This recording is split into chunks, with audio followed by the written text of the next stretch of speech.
Buenas tardes, profesor y compañeros. Esta es mi biografía de Karl Popper en la que narraré sus mayores logros. Él fue un filósofo de la ciencia británica, de origen austríaco, famoso por su teoría del método científico y por su crítica del determinismo histórico. Nació en Viena y se doctoró en filosofía por la Universidad de su ciudad natal en 1928. Aunque no fue miembro de la llamada Escuela de Viena, simpatizó con su actitud científica, pero criticó algunos de los postulados desde 1937 hasta 1945. Ejerció la docencia en la Universidad de Canterbury, Nueva Zelanda, y más tarde en la Universidad de Londres. En su lógica de la investigación científica, de 1934 criticó la idea prevaleciente de que la ciencia es en esencia inductiva. Propuso un criterio de comprobación que denominó falsabilidad para determinar la validez científica y subrayó el carácter hipotético deductivo de la ciencia. Las teorías científicas son hipótesis a partir de las cuales se pueden deducir enunciados comprobables mediante la observación. Si las observaciones experimentales adecuadas revelan como falsos esos enunciados, la hipótesis es refutada. Si una hipótesis supera el esfuerzo de demostrar su falsedad, puede ser aceptada, al menos con carácter provisional. Ninguna teoría científica, sin embargo, puede ser establecida de una forma concluyente. En La sociedad abierta y sus enemigos, Popper defendió la democracia y mostró reparos a las implicaciones autoritarias de las teorías políticas de Platón y Karl Marx. Criticó la idea de la que las leyes descubridoras del desarrollo de la historia hacen inevitable su curso futuro y por tanto impredecible. Los principios, los principales obstáculos, en el progreso de la ciencia son naturaleza social y se dividen en los económicos, pero el mayor peligro en la teoría científica es que pueda convertirse en una moda intelectual. Para Popper, el observacionismo de Bacon, de referirse a la naturaleza como comienzo y fin de las cosas, del método de deducción como observación pura, libre de malas teorías y del error. La idea de depurar la mente de prejuicios es una idea ingenua y equivocada de una mente pura, pero vacía. El racionalismo crítico, el conocimiento científico y consiste en aprender de nuestros errores y examinarlos.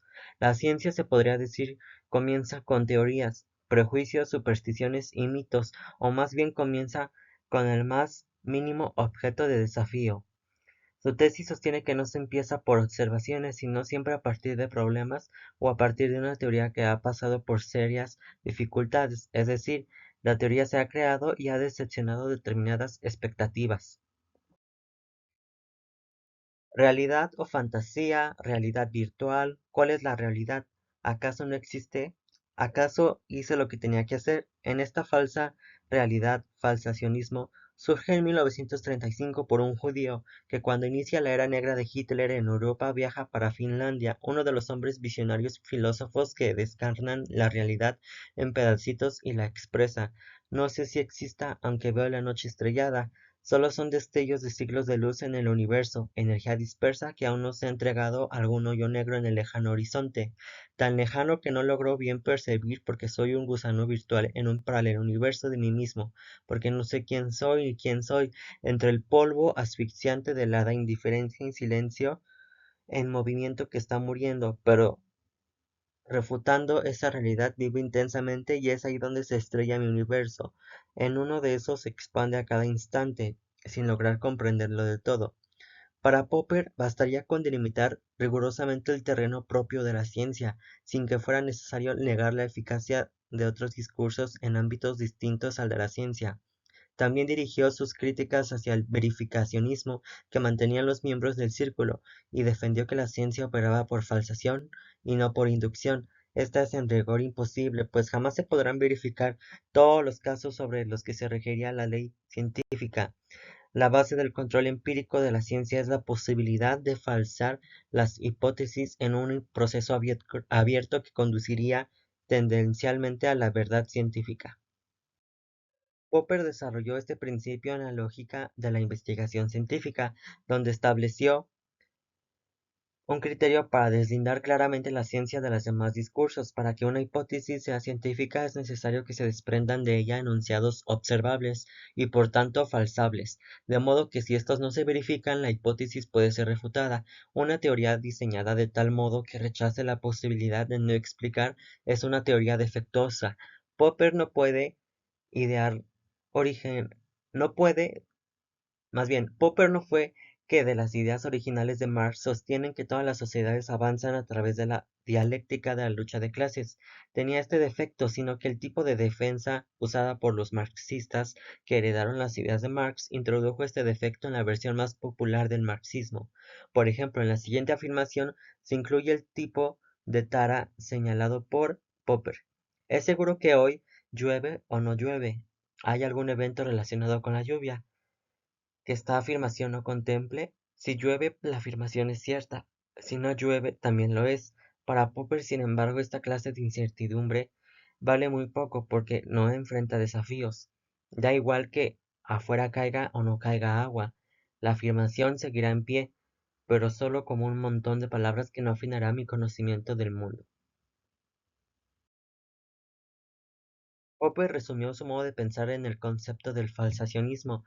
Así, una afirmación es falsable si es que es posible, aunque sea solo en teoría, diseñar un experimento tal cual uno de los potenciales resultados del experimento es la afirmación que ésta sea falsa. Las dos primeras afirmaciones en la fila superior admiten que este experimento consulta los registros de empresas que operan en cada país y averiguar sobre las armas nucleares, biológicas u otras del similar impacto. Es posible que el resultado escriturino contradiga la afirmación en la que USA y Chile fabrican este tipo de armas, por lo cual se trata de afirmaciones falseables. En la práctica, en el primer caso del experimento arroja como resultado una confirmación, mientras el segundo entrega un resultado negativo. La tercera afirmación en la fila interior fue dicha por Tom DeLay, House Majority Leader por el Partido Republicano en el Congreso de los Estados Unidos de América, en la declaración de US Today, el 6 de octubre de 2003, en cual es en que consiste en que el experimento es posible hacer cuyo resultado contradiga su afirmación. Se encuentren o no se encuentren armas de destrucción masiva en Irak, una afirmación de este tipo se contiene en incolume.